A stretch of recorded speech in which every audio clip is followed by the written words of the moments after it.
નમસ્કાર, કચ્છ ભૂમિ ન્યૂઝમાં આપનું સ્વાગત છે। ગુરુ પૂનમનું મહત્વ સમજાવતા પરમ શાસન પ્રભાવિકા શરણ સ્વભાવી પરમ પૂજ્ય જય પદ્મગુણા શ્રીજી મહારાજ સાહેબ। ડુમરા શ્રી સંઘની અંદર ચંદ્રપ્રભુ દાદાના બેસણા શ્રી સંઘની વિનંતીથી એક સળંગ 108માં ચાતુર્માસની વિનંતીથી આચાર્ય ભગવંતની આજ્ઞાથી અમારા ડુમરા સંઘની અંદર પ્રવેશ થયો। આજે ગુરુ પૂર્ણિમાનો દિવસ એટલે એક મહાન દિવસ છે। મોક્ષનો જોડાણ કરી આપનાર ગુરુ ભગવંત છે। જીવનની અંદર ગુરુ વગર બધું નકામું છે। ભારતની સંસ્કૃતિની અંદર પણ ગુરુની મહત્તા બતાવે છે અને જૈન ધર્મની અંદર પણ ગુરુની મહત્તા બતાવે છે। ગુરુ બે કામ કરે છે, દેવની ઓળખાણ પણ ગુરુ કરાવે છે, ધર્મની ઓળખાણ પણ ગુરુ કરાવે છે।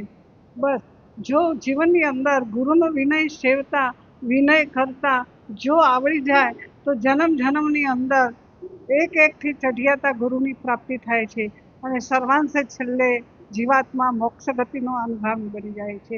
આજે આપણે એવી પ્રાર્થના કરીએ કે આપણા જીવનની અંદર જન્મ જન્મની અંદર સદગુરુ મળતા રહે અને જેનું સાનિધ્ય સેવીને આપણું જીવનમાં મંગલકારી બનાવી મુક્તિના સ્વામી બનીએ, એ જ મંગલ કામના।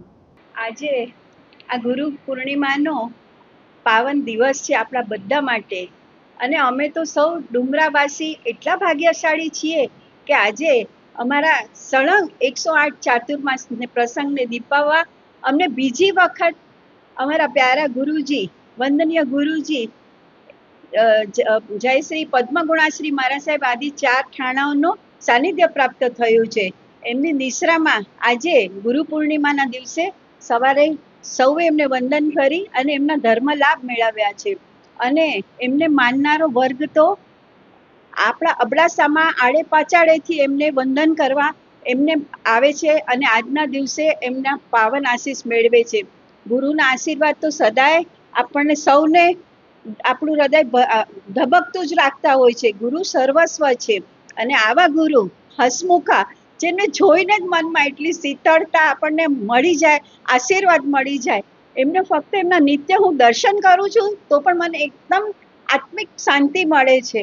આવા ગુરુ મેળવીને અમારું ડુમરા ગામ ખરેખર આજે ધન્ય બન્યું છે।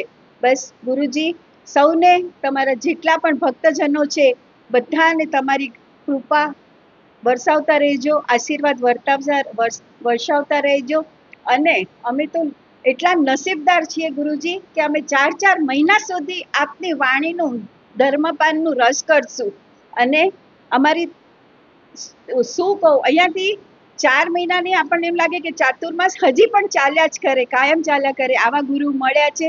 ખરેખર આજે આ ગુરુ પૂર્ણિમાના અવસરે હું ગુરુજીને ભાવપૂર્વક વંદન કરું છું અને બસ સદાય આપની કૃપાનો ધોધ, આશીર્વાદનો ધોધ અમારા સૌ પર વર્ષાવતા રહેશો, એ જ મારી ભાવ વંદના।